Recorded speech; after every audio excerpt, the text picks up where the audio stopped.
demà passat dijous serà considerat Dia de Dol Nacional per les víctimes d'aquest dissortat accident,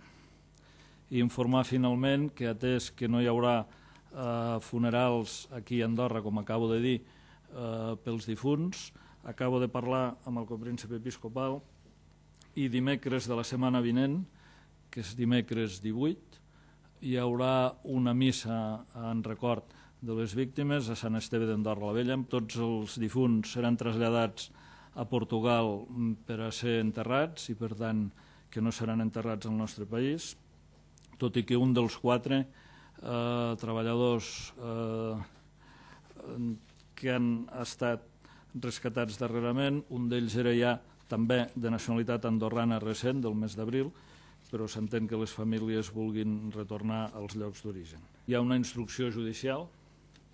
per uns presumptes delictes d'homicidi per imprudència greu i de lesions per imprudència greu. La Batlle que instrueix aquestes diligències prèvies que inevitablement acabaran en un sumari penal, doncs sabem que ha donat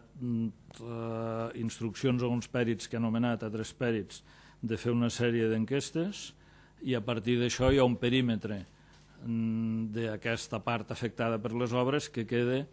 bloquejat per decisió judicial. La funció de la grua era precisament desmuntar tota l'estructura, la part que ha quedat més afectada i que està relacionada amb el rescat. La resta de part, l'estructura número 2 de la que hem estat parlant, és molt més important que la part que ha caigut. Abasta,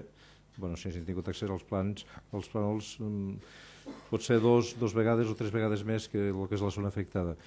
Clar, aquesta zona quedarà dependent de poder-hi treballar fins que no hi hagi una resolució per part de la Batlle i els informes aquests que han merescut aquestes repetides preguntes. Jo m'imagino que l'empresa Dragados, que és la responsable de que hi hagi la grua, no tindrà cap interès en tindre la grua aquí parada a l'espera que es pugui començar a treballar sobre l'altra part, que tampoc sabem què s'hi haurà de fer exactament. Els hem exigit un informe detallat i suficientment contrastat que ens asseguri que l'obra que no ha estat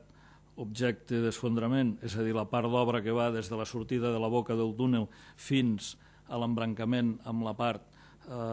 que s'ha enfonsat, doncs volem saber si realment ens asseguren que la solidesa és la que correspon a una obra d'aquestes característiques.